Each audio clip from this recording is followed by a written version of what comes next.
তেল দেবো আমি। আগে একটু তেল দিয়েছি, আর একটু তেল দিলাম।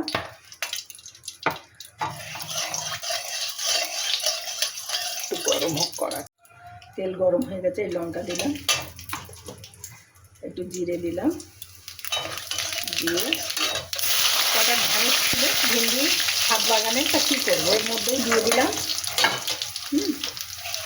এইবারে আমি মশলাটা দিয়ে দিলাম।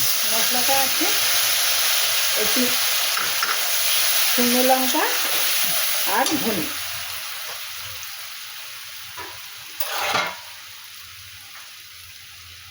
একটু লবণ দিলাম, একটু হলুদ দিলাম।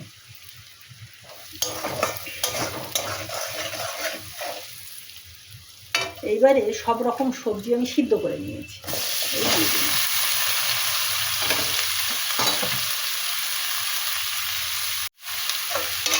এই সবজিগুলোর মধ্যেও আছে আলু, পুঁই শাক, শিম, ওলকপি,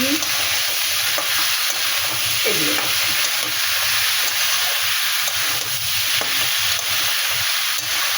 আর